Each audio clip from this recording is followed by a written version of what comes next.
إني وجهت وجهي للذي فطر السماوات والأرض حنيفا وما أنا من المشركين রব্বুল আলামিন জানিয়ে দিয়েছে সূরা আনআমের ৭৯ নম্বর আয়াতে রব্বুল আলামিন বলেন, আমি তো একমুখী হয়ে নিজের লক্ষ্যে সেই মহান সত্তার দিকে কেন্দ্রভূত করেছি। রাসূল সাল্লাল্লাহু আলাইহি সাল্লাম বলতেছেন, আমি তো একমুখী হয়ে নিজের লক্ষ্য সেই মহান সত্তার দিকে কেন্দ্রভূত করে দিয়েছি, যিনি জমিন ও আসমান সমূহের সৃষ্টি করেছেন, এবং কশিনকালেও মুশরিকদের সাথে আমি শামিল হতে পারবো না। সুবহানাল্লাহ।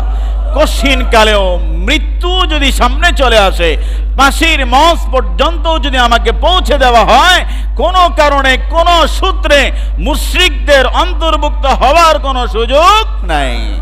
আমার কেন্দ্রভূত একটি জায়গা সেই কাবা, আমার সেই কেন্দ্র একটি জায়গা রব্বুল আলামিন। রবের চতুর্দিকে অনেক কিছু থাকবে, হয়তো রব আমাকে এখন যেটা দিচ্ছেন না সেটা আমার জন্য অকল্যাণ, আবার সময় মতো আমার যখন কল্যাণকর হবে ঠিক রব আমাকে তখন সেটা দান করবেন। ঠিক কিনা বলেন? আমরা অনেক সময় বিপদে পড়ে আল্লাহর কাছে দোয়া করি, তো আমরা মনে করি যে এটা বোধ হয় অ্যান্টিবায়োটিক ওষুধ। অ্যান্টিবায়োটিক আপনার এখন পেট ব্যথা, অ্যান্টিবায়োটিক খাওয়াই দিচ্ছে, আধা ঘন্টা পর আপনার ব্যথা নাই। ঠিক না? আরে কথা বলে না, ঠিক না? তো আমরাও অনেক সময় দোয়াটাকে মনে করি অ্যান্টিবায়োটিক। দোয়া সকালে করছি তো বিকালে কবুল না। আমাদের সংসদ থেকে যত ধরনের বাজেট হয় না? ওর কথা বলে না। আপনাদের আসনের এমপি, আপনাদের একটা কালভার্ট লাগবে, এটা যখন সংসদে যখন বিল পাস করলো, বিলটা যখন পাস হলো, আগের দিন পাস হয়েছে, পরের দিন কি কালভার্ট হয়ে যায়? সময় লাগে না? ঠিক তেমনি ভাবে আপনি যত দোয়া করেন, কোন দোয়া আল্লাহর কাছে অমঞ্জুর নয়।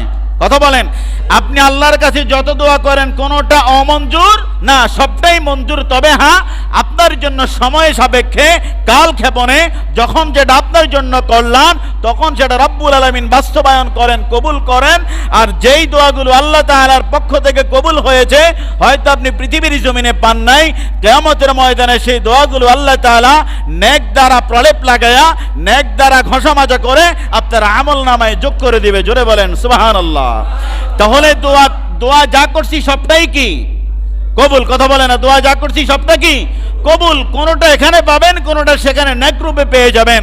এই জন্য দোয়া করতে বিন্দু পরিমাণ কোনো ধরনের গড়িমসি করা যাবে না। কি কথা বুঝছেন? নেই, যা দরকার সব আল্লাহর কাছে চাইবেন। কার কাছে? কথা বলেন, কার কাছে? আল্লাহর কাছে যদি আপনি সব চান, আপনাকে যিনি দিবেন তিনি কে? আপনি তো হয়তো মনে করতেছেন দোয়া করে একটা কৌশল শিখিয়ে দেয়। আপনি যখন দোয়া করবেন বলবেন, আল্লাহ এই যে তোমার কাছে আধা ঘন্টা ধরে অ্যাপ্লিকেশনগুলো করলাম, এখানে যেটা আমার জন্য কল্যাণ করে আমি তো জানি না। কথা বলেন না। আমাদের এমন অনেক জিনিস প্রয়োজন যেটা আমি মনে করি আমার জন্য কল্যাণ, কিন্তু আল্লাহ জানে আমার জন্য এটা কল্যাণ না। কথা বলেন। ঠিক আপনি তখন এইভাবে দোয়া করেন, আল্লাহ আমি তো তোমার একজন নগণ্য বান্দা, এতগুলো দোয়া করছি, আমি জানি যে সব আমার জন্য কল্যাণ, কিন্তু তুমি আল্লাহ জানো আমার জন্য কোনটা কল্যাণ।